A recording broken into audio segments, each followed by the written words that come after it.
ਬਿਲਕੁਲ ਉਹਨਾਂ ਦੇ ਲਈ ਬਹੁਤ ਭਾਵੁਕ ਇਹ ਪੂਰਾ ਸਮਾਂ ਹੋਏਗਾ, ਕਿਉਂਕਿ ਪਿਤਾ ਦਾ ਜ਼ਿੰਦਗੀ ਦੇ ਵਿੱਚੋਂ ਜਾਣਾ, ਉਹ ਬੇਸ਼ੱਕ 95 ਜਾਂ 96 ਸਾਲ ਦੀ ਉਮਰ ਹੋਵੇ, ਪਰ ਉਹ ਜਿਹੜਾ ਘਾਟਾ ਇੱਕ ਵਾਰੀ ਜ਼ਿੰਦਗੀ 'ਚ ਪੈਂਦਾ ਉਹ ਕੋਈ ਪੂਰਾ ਨਹੀਂ ਕਰ ਸਕਦਾ। ਔਰ ਲਾਜ਼ਮੀ ਤੌਰ 'ਤੇ ਇਹ ਪਲ ਬਹੁਤ ਇਮੋਸ਼ਨਲ ਪੂਰੇ ਪਰਿਵਾਰ ਦੇ ਲਈ, ਖਾਸ ਤੌਰ 'ਤੇ ਸੁਖਬੀਰ ਸਿੰਘ ਬਾਦਲ ਹੋਰਾਂ ਦੇ ਲਈ ਵੀ। ਤਾਂ ਅਸੀਂ ਜ਼ਿਕਰ ਅੱਜ ਪ੍ਰਕਾਸ਼ ਸਿੰਘ ਬਾਦਲ ਦਾ ਕਰ ਰਹੇ ਹਾਂ।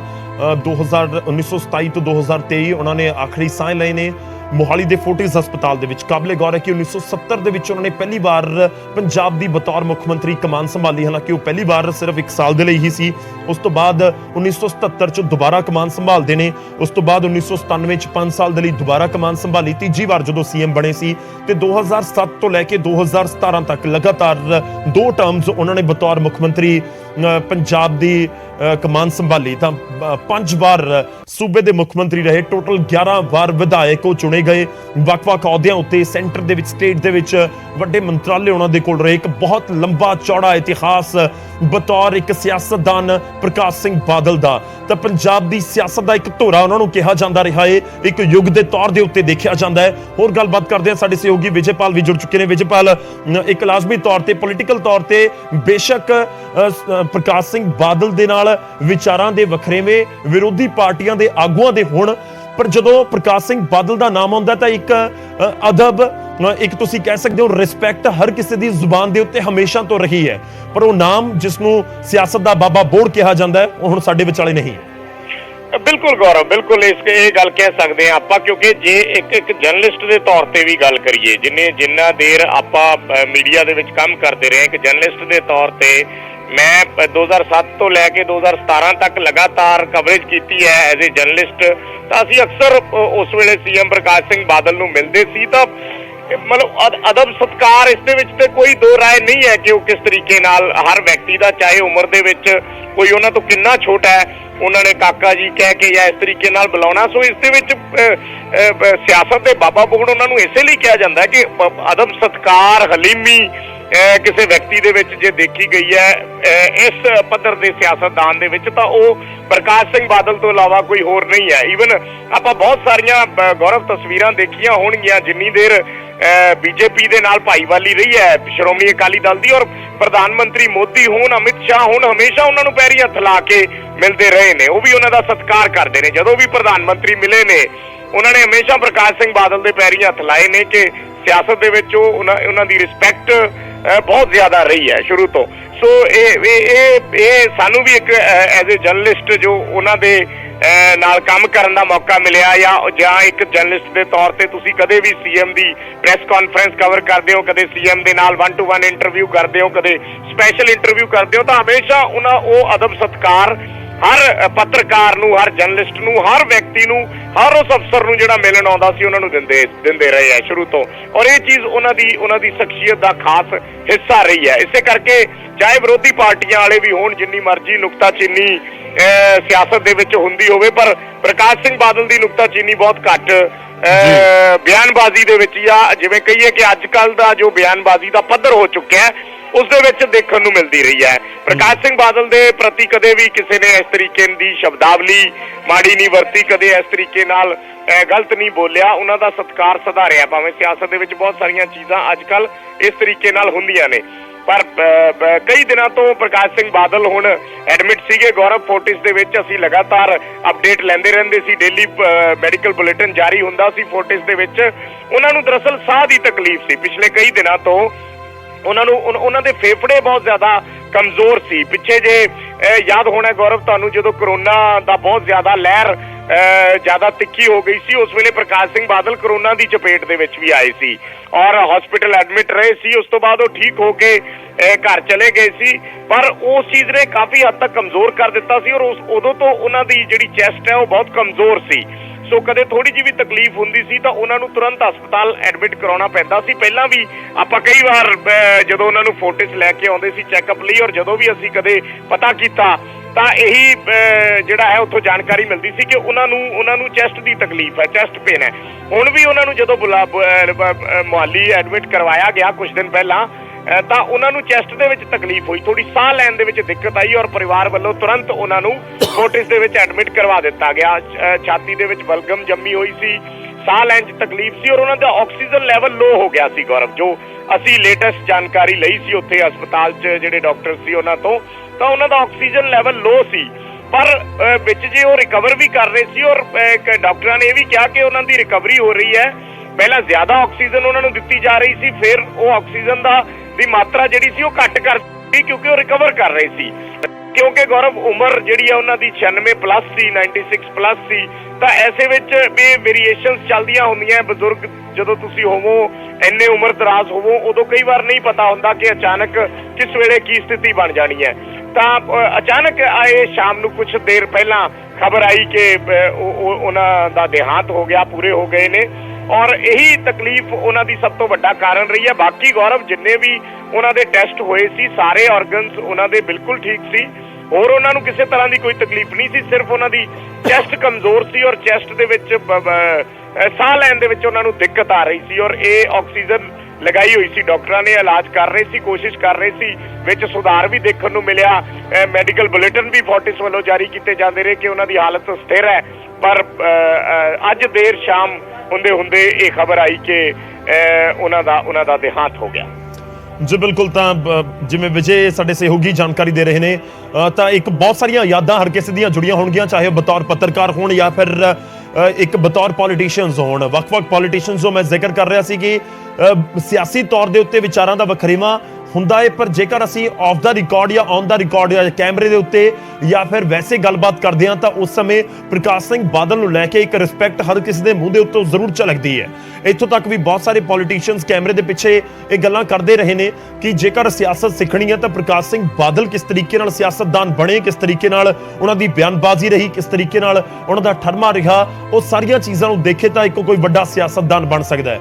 ਤਾਂ ਇੱਕ ਆਪਣੇ ਪਿੱਛੇ ਵੱਡਾ ਤੁਸੀਂ ਕਹਿ ਸਕਦੇ ਹੋ ਕਿ ਸਿਆਸੀ ਇਤਿਹਾਸ ਛੱਡ ਕੇ ਜਾ ਰਹੇ ਨੇ ਔਰ ਜਿਸ ਤਰੀਕੇ ਨਾਲ ਬਤੌਰ ਸਿਆਸਤਦਾਨ ਉਹਨਾਂ ਨੇ ਬਹੁਤ ਸਾਰੀਆਂ ਚੀਜ਼ਾਂ ਨੂੰ ਹੈਂਡਲ ਕੀਤਾ, ਉਹ ਵੀ ਬਹੁਤ ਖੂਬ ਚਰਚਾ ਦਾ ਵਿਸ਼ਾ ਹਮੇਸ਼ਾ ਤੋਂ ਰਹੀਆਂ ਨੇ ਔਰ ਸ਼ਾਇਦ ਉਹ ਅੱਗੇ ਵੀ ਰਹਿਣਗੀਆਂ। ਉਹ ਚਾਹੇ ਜਦੋਂ ਸੱਤਾ ਦੇ ਵਿੱਚ ਸੀ ਤਾਂ ਕਾਂਗਰਸ ਦੇ ਵੱਲੋਂ ਸੀਐਮ ਹਾਊਸ ਦੇ ਬਾਹਰ ਧਰਨਾ ਪ੍ਰਦਰਸ਼ਨ ਲਗਾਉਣਾ ਹੋਵੇ ਤੇ ਫਿਰ ਬਤੌਰ ਸੀਐਮ, ਕਿਉਂਕਿ ਆਮ ਤੌਰ ਤੇ ਕਈ ਵਾਰ ਸੀਐਮ ਹਾਊਸ ਵਾਲੇ ਪਾਸੇ ਜਾਣ ਨਹੀਂ ਦਿੱਤਾ ਜਾਂਦਾ, ਪਰ ਪ੍ਰਕਾਸ਼ ਸਿੰਘ ਬਾਦਲ ਕੁਰਸੀ ਲੈ ਕੇ ਬਾਹਰ ਆ ਕੇ ਬੈਠ ਗਏ ਸੀ ਜਦੋਂ ਉਹ ਧਰਨੇ ਪ੍ਰਦਰਸ਼ਨ ਦੇ ਕੋਲ ਹੀ। ਤਾਂ ਉਹ ਬਹੁਤ ਚਰਚਾ ਉਹਦੇ ਵਿੱਚ ਉਹ ਪੂਰਾ ਇਨਸੀਡੈਂਟ ਰਿਹਾ ਜਾਂ ਹੋਰ ਬਹੁਤ ਸਾਰੀਆਂ ਤੁਸੀਂ ਕਹਿ ਸਕਦੇ ਹੋ ਕਿ ਅਜਿਹੀਆਂ ਵੱਖ-ਵੱਖ ਸਮੇਂ ਦੇ ਉੱਤੇ ਘਟਨਾਵਾਂ ਹੋਈਆਂ ਜੋ ਇੱਕ ਵੱਖਰੇ ਤਰੀਕੇ ਦੇ ਨਾਲ ਬਤੌਰ ਪੋਲੀਟੀਸ਼ੀਅਨ ਜਾਂ ਫਿਰ ਸਰਕਾਰ ਦੇ ਵਿੱਚ ਰਹਿੰਦੇ ਹੋਏ ਇੱਕ ਵੱਡੇ ਅਹੁਦੇ ਉੱਤੇ ਬੈਠ ਕੇ ਉਹਨਾਂ ਨੂੰ ਹੈਂਡਲ ਕੀਤਾ। ਕੰਟਰੋਵਰਸੀਜ਼ ਵੀ ਜੁੜੀਆਂ ਨੇ ਪਰ ਉਹ ਇਸ ਦੁਨੀਆ ਤੋਂ ਜਾ ਚੁੱਕੇ ਨੇ। ਅਸੀਂ ਅੱਜ ਜ਼ਿਕਰ ਉਹਨਾਂ ਦੇ ਪੂਰੇ ਸਿਆਸੀ ਕੈਰੀਅਰ ਦਾ, ਗੱਲਬਾਤ ਉਹਨਾਂ ਲੋਕਾਂ ਦੇ ਨਾਲ ਵੀ ਕਰਨ ਦੀ ਕੋਸ਼ਿਸ਼ ਕਰਾਂਗੇ ਜੋ ਬਤੌਰ ਸਿਆਸਤਦਾਨ ਉਹਨਾਂ ਨੂੰ ਆਪਣਾ ਗੁਰੂ ਮੰਨਦੇ ਨੇ ਔਰ ਪੰਜਾਬ ਦੇ ਵਿੱਚ ਬਹੁਤ ਸਾਰੇ ਐਸੇ ਸਿਆਸਤਦਾਨ ਨੇ ਜਾਂ ਬਹੁਤ ਵੱਡੀ ਗਿਣਤੀ ਉਹਨਾਂ ਦੀ ਹੋਏਗੀ ਜੋ ਬੇਸ਼ੱਕ ਅਕਾਲੀ ਦਲ ਦੇ ਨਾਲ ਨਾ ਜੁੜੇ ਹੋਏ ਹੋਣ, ਕਿ ਅਕਾਲੀ ਦਲ ਦੇ ਵਿੱਚ ਨਾ ਹੋਣ, ਉਹ ਫਿਰ ਵੀ ਪ੍ਰਕਾਸ਼ ਸਿੰਘ ਬਾਦਲ ਦਾ ਨਾਮ ਲੈਂਦੇ ਨੇ ਜਾਂ ਕਹਿੰਦੇ ਨੇ ਕਿ ਬਤੌਰ ਅਸੀਂ ਉਹਨਾਂ ਨੂੰ ਗੁਰੂ ਸਮਝਦੇ ਹਾਂ ਆਪਣਾ, ਕਿ ਕਿਸ ਤਰੀਕੇ ਨਾਲ ਉਹ ਸਿਆਸਤ ਦੇ ਵਿੱਚ ਅੱਗੇ ਵਧੇ ਨੇ ਜਾਂ ਵੱਧ ਸਕਦੇ ਨੇ। ਤਾਂ ਬਹੁਤ ਸਾਰੀਆਂ ਯਾਦਾਂ ਹਰ ਕਿਸੇ ਦੀਆਂ ਲਾਜ਼ਮੀ ਤੌਰ ਤੇ ਜੁੜੀਆਂ ਹੋਣਗੀਆਂ। 5 ਵਾਰ ਦੇ ਮੁੱਖ ਮੰਤਰੀ ਜਦੋਂ ਰਹਿੰਦੇ ਹੋ ਤਾਂ ਬਹੁਤ ਸਾਰੇ ਅਫਸਰ, ਬਹੁਤ ਸਾਰੇ IAS PCS ਜਿਹੜੇ ਹੋਰ ਅਧਿਕਾਰੀ ਨੇ ਉਹ ਜਾ ਕੇ ਗੱਲਬਾਤ ਕਰਦੇ ਨੇ, ਆਮ ਲੋਕ ਗੱਲਬਾਤ ਕਰਦੇ ਨੇ। ਇੱਕ ਸੰਗਤ ਦਰਸ਼ਨ ਵਾਲਾ ਜਿਹੜਾ ਪ੍ਰਕਾਸ਼ ਸਿੰਘ ਬਾਦਲ ਦੇ ਵੱਲੋਂ ਕਨਸੈਪਟ ਚਲਾਇਆ ਗਿਆ ਸੀ ਆਮ ਲੋਕਾਂ ਦੇ ਨਾਲ ਮਿਲਣ ਦਾ, ਤਾਂ ਉਹ ਸੰਗਤ ਦਰਸ਼ਨ ਦੇ ਜ਼ਰੀਏ ਵੀ ਉਸ ਦੀਆਂ ਕੁਝ ਤਸਵੀਰਾਂ ਵੀ ਦਿਖਾ ਰਿਹਾ ਤੁਹਾਨੂੰ। ਇਹ ਸੰਗਤ ਦਰਸ਼ਨ ਦੇ ਦੌਰਾਨ ਦੀਆਂ ਤਸਵੀਰਾਂ ਨੇ ਜਿਸ ਦੇ ਵਿੱਚ ਉਹ ਆਮ ਲੋਕਾਂ ਦੇ ਵਿਚਾਲੇ ਪਹੁੰਚ ਕੇ ਉਹਨਾਂ ਦੇ ਨਾਲ ਗੱਲਬਾਤ ਕਰਦੇ ਸੀ। ਤਾਂ ਬਹੁਤ ਸਾਰੇ ਲੋਕਾਂ ਦੇ ਸੰਗਤ ਦਰਸ਼ਨ ਵਾਲੇ ਦੌਰ ਦੀਆਂ ਵੀ ਬਹੁਤ ਸਾਰੀਆਂ ਯਾਦਾਂ ਜੁੜੀਆਂ ਹੋਣਗੀਆਂ ਕਿ ਜਾ ਕੇ ਉਹਨਾਂ ਨੇ ਜਦੋਂ ਗੱਲਬਾਤ ਕੀਤੀ ਤਾਂ ਉੱਥੇ ਕਿਵੇਂ ਸੀਐਮ ਗੱਲਬਾਤ ਕਰਦੇ ਸੀ, ਬਤੌਰ ਸੀਐਮ ਪ੍ਰਕਾਸ਼ ਸਿੰਘ ਬਾਦਲ ਗੱਲਬਾਤ ਕਰਦੇ ਸੀ। ਉਸ ਲੰਬੀ ਦੇ ਹਲਕੇ ਦਾ, ਲੰਬੀ ਦੇ ਪੂਰੇ ਇਲਾਕੇ ਦਾ ਜਾਂ ਬਾਦਲ ਪਿੰਡ ਦਾ ਖੂਬ ਚਰਚਾ ਹੁੰਦੀ ਹੈ ਜਾਂ ਹੁੰਦੀ ਰਹੀ ਹੈ ਔਰ ਵੱਖ-ਵੱਖ ਥਾਵਾਂ ਦੇ ਉੱਤੇ ਬਤੌਰ ਪੋਲੀਟੀਸ਼ੀਅਨ ਜਿਸ ਤਰੀਕੇ ਨਾਲ ਉਹ ਪਹੁੰਚੇ ਜਾਂ ਫਿਰ ਕੇਂਦਰ ਦੇ ਵਿੱਚ ਜਿਹੜੀਆਂ ਉਹਨਾਂ ਨੂੰ ਸੇਵਾਵਾਂ ਮਿਲੀਆਂ, ਇੱਕ ਪੋਲੀਟੀਸ਼ੀਅਨ ਦੇ ਤੌਰ ਦੇ ਉੱਤੇ ਇੱਕ ਸ਼ਖਸ ਕੀ ਕੁਝ ਕਮਾ ਸਕਦਾ ਹੈ, ਉਹ ਕਿਹੜੇ ਅਹੁਦੇ ਪਾ ਸਕਦਾ ਹੈ, ਤਕਰੀਬਨ ਉਹ ਸਾਰੇ ਉਹਨਾਂ ਦੇ ਕੋਲ ਰਹੇ। ਉਹ MP ਵੀ ਚੁਣੇ ਗਏ, ਉਸ ਤੋਂ ਬਾਅਦ ਉਹ ਕੇਂਦਰ ਦੇ ਵਿੱਚ ਖੇਤੀਬਾੜੀ ਮੰਤਰੀ ਦੇ ਤੌਰ ਦੇ ਉੱਤੇ ਵੀ ਉਹਨਾਂ ਨੇ ਸੇਵਾਵਾਂ ਦਿੱਤੀਆਂ।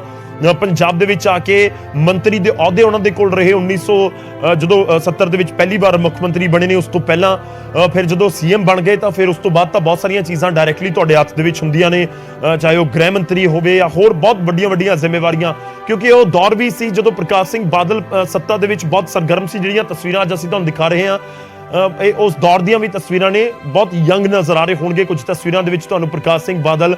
ਇਹ ਉਸ ਦੌਰ ਦੀਆਂ ਤਸਵੀਰਾਂ ਨੇ ਜਦੋਂ ਪੰਜਾਬ ਇੱਕ ਬਿਲਕੁਲ ਤੁਸੀਂ ਕਹਿ ਸਕਦੇ ਹੋ ਕਿ ਔਖੇ ਦੌਰ ਦੇ ਵਿੱਚੋਂ ਵੀ ਲੰਘ ਰਿਹਾ ਸੀ। ਉਹ ਚਾਹੇ 1966 ਦੇ ਵਿੱਚ ਵੱਖਰਾ ਸਟੇਟ ਬਣਨਾ ਜਾਂ ਫਿਰ ਹਰਿਆਣਾ ਤੇ ਹਿਮਾਚਲ ਦੇ ਜਿਹੜੇ ਹਿੱਸੇ ਨੇ ਉਹ ਵੱਖਰੇ ਹੋ ਜਾਣੇ ਪੰਜਾਬ ਤੋਂ। ਉਸ ਤੋਂ ਬਾਅਦ 1978 ਤੋਂ ਸ਼ੁਰੂ ਹੋਇਆ 84 ਦਾ ਪੂਰਾ ਦੌਰ ਨਿਕਲਣਾ। ਪੰਜਾਬ ਦੇ ਵਿੱਚ ਜੋ ਕੁਝ ਘਟਨਾਕ੍ਰਮ ਵਾਪਰਿਆ, ਬਹੁਤ ਸਾਰੀਆਂ ਚੀਜ਼ਾਂ ਹੋਈਆਂ ਨੇ। ਜੇਲ੍ਹ ਜਾਣ ਵਰਗੀ ਸਥਿਤੀ ਆਈ, ਜੇਲ੍ਹ ਜਾਣਾ ਪਿਆ। ਉਹ 75 ਦੀ ਜਿਹੜੀ ਐਮਰਜੈਂਸੀ ਦਾ ਜ਼ਿਕਰ, ਉਹ ਬਹੁਤ ਅਕਾਲੀ ਦਲ ਖਾਸ ਤੌਰ ਤੇ ਪ੍ਰਕਾਸ਼ ਸਿੰਘ ਬਾਦਲ ਉਸ ਸਮੇਂ ਦਾ ਵੀ ਜ਼ਿਕਰ ਕਰਦੇ ਰਹੇ ਨੇ ਕਿ ਉਹ 1975 ਦੇ ਵਿੱਚ ਜਦੋਂ ਐਮਰਜੈਂਸੀ ਦੇਸ਼ ਦੇ ਵਿੱਚ ਲੱਗੀ ਤਾਂ ਉਹਨਾਂ ਦੇ ਉੱਤੇ ਉਸ ਦਾ ਕੀ ਇਫੈਕਟ ਹੋਇਆ, ਕਿਸ ਤਰੀਕੇ ਨਾਲ ਜੇਲ੍ਹਾਂ ਦੇ ਵਿੱਚ ਉਹਨਾਂ ਨੂੰ ਡੱਕਿਆ ਗਿਆ ਹੈ, ਜਾਣਾ ਪਿਆ। ਖੈਰ, ਬਤੌਰ ਪੋਲੀਟੀਸ਼ੀਅਨ ਦਾ ਅਸੀਂ ਜ਼ਿਕਰ ਕਰ ਰਹੇ ਹਾਂ ਕਿ ਬਹੁਤ ਸਾਰਾ ਇਤਿਹਾਸ ਉਹਨਾਂ ਨੇ ਇੱਕ ਪਿੱਛੇ ਛੱਡਿਆ। ਇੱਕ ਤੁਸੀਂ ਕਹਿ ਸਕਦੇ ਹੋ ਜਦੋਂ ਅਸੀਂ ਗੱਲ ਕਰਦੇ ਹਾਂ ਬਹੁਤ ਸਾਰੇ ਲੋਕਾਂ ਦੇ ਨਾਲ, ਪੋਲੀਟੀਸ਼ੀਅਨਸ ਦੇ ਨਾਲ, ਤਾਂ ਉਹ ਕਹਿੰਦੇ ਨੇ ਕਿ ਇੱਕ ਖੁਦ ਇੰਸਟੀਟਿਊਸ਼ਨ ਨੇ ਪ੍ਰਕਾਸ਼ ਸਿੰਘ ਬਾਦਲ ਕਿ ਜਿਹੜਾ ਉਹਨਾਂ ਦੇ ਨਾਲ ਜਾ ਕੇ ਗੱਲਬਾਤ ਕਰੇਗਾ ਤਾਂ ਉੱਥੋਂ 4 ਚੀਜ਼ਾਂ ਸਿੱਖ ਕੇ ਹੀ ਮੁੜੇਗਾ।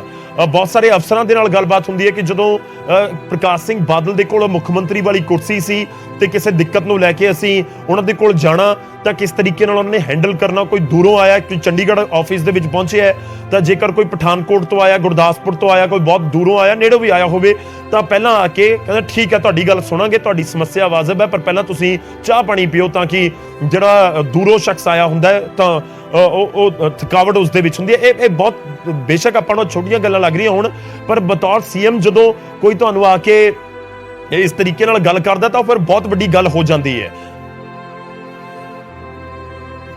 ਤੇ ਅਸੀਂ ਕੋਸ਼ਿਸ਼ ਕਰਾਂਗੇ ਕਿ ਜੋ ਬਹੁਤ ਨੇੜੇ ਉਹਨਾਂ ਦੇ ਰਹੇ ਨੇ ਉਹਨਾਂ ਦੇ ਵੱਲੋਂ ਕੀ ਕੁਝ ਅੱਜ ਕਿਹਾ ਜਾ ਰਿਹਾ, ਕਿਵੇਂ ਉਹਨਾਂ ਨੂੰ ਯਾਦ ਕੀਤਾ ਜਾ ਰਿਹਾ ਹੈ ਪ੍ਰਕਾਸ਼ ਸਿੰਘ ਬਾਦਲ ਹੋਰਾਂ ਨੂੰ, ਉਹਨਾਂ ਦੇ ਨਾਲ ਗੱਲਬਾਤ ਕਰਨ ਦੀ ਕੋਸ਼ਿਸ਼ ਹੋਏਗੀ। ਸਾਡੇ ਨਾਲ ਐਚ ਬੈਂਸ ਜੀ ਜੁੜੇ ਹੋਏ ਨੇ। ਹਰਚੰਦ ਸਿੰਘ ਬੈਂਸ ਜੀ ਅਕਾਲੀ ਦਲ ਦੇ ਸੀਨੀਅਰ ਆਗੂ ਨੇ, ਬਹੁਤ ਲੰਬੇ ਵੇਲੇ ਤੱਕ ਉਹ ਪ੍ਰਕਾਸ਼ ਸਿੰਘ ਬਾਦਲ ਹੋਰਾਂ ਦੇ ਨਾਲ ਮੀਡੀਆ ਐਡਵਾਈਜ਼ਰ ਦੇ ਤੌਰ ਦੇ ਉੱਤੇ ਰਹੇ, ਮੌਜੂਦਾ ਸਮੇਂ ਦੇ ਵਿੱਚ ਵੀ ਉਹਨਾਂ ਦੇ ਬਿਲਕੁਲ ਨੇੜੇ ਰਹੇ ਨੇ। ਬੈਂਸ ਸਾਹਿਬ, ਇੱਕ ਬਹੁਤ ਤੁਸੀਂ ਅਨਫੋਰਚੂਨੇਟ ਖਬਰ ਕਹਿ ਸਕਦੇ ਹੋ। ਦੇਖੋ, ਦੁਨੀਆ ਤੋਂ ਜਾਣਾ ਤਾਂ ਹਰ ਕਿਸੇ ਨੇ ਹੈ ਔਰ ਇੱਕ ਬਹੁਤ ਵੱਡਾ ਇਤਿਹਾਸ ਆਪਣੇ ਪਿੱਛੇ ਪ੍ਰਕਾਸ਼ ਸਿੰਘ ਬਾਦਲ ਛੱਡ ਕੇ ਜਾ ਰਹੇ ਨੇ। ਸਭ ਤੋਂ ਪਹਿਲਾਂ ਤਾਂ ਇਸ ਸਮੇਂ ਪਰਿਵਾਰ ਦੇ ਨਾਲ ਤੁਹਾਡੀ ਗੱਲਬਾਤ ਹੋਈ ਹੋਵੇਗੀ ਕਿ ਕੀ ਕੁਝ ਉਹਨਾਂ ਦਾ ਕਹਿਣਾ ਹੈ, ਕਦੋਂ ਇਹ ਖਬਰ ਤੁਹਾਡੇ ਤੱਕ ਪਹੁੰਚੀ? ਇਸ ਵੇਲੇ ਮੈਂ ਸਹੀ ਮਾਨਸਿਕ ਹਾਲਤ ਨਹੀਂ ਹੈ ਟੂ ਸੇ ਸਮਥਿੰਗ ਜੀ, ਪਰ 8 ਵਜੇ ਡਾਕਟਰ ਸਾਹਿਬਾਨ ਨੇ ਕਨਫਰਮ ਕੀਤਾ ਜੀ। तो मैं समझदा कि इसका प्रकाश सिंह बादल सिर्फ एक इंसान नहीं सन जी, कोई एक संस्था भी नहीं सन और वो एक योग्यता भी वड्डे सन। इस तरह से जिवें सारी मानवता, सारा इतिहास उन्हां विच समा गया सी। तो वो ठीक है कि अकाल पुरख दा पाना हुंदा ही है हमेशा ही, तो वो सारे ने आपां जाना ही है बिल्कुल। मैं समझदा कि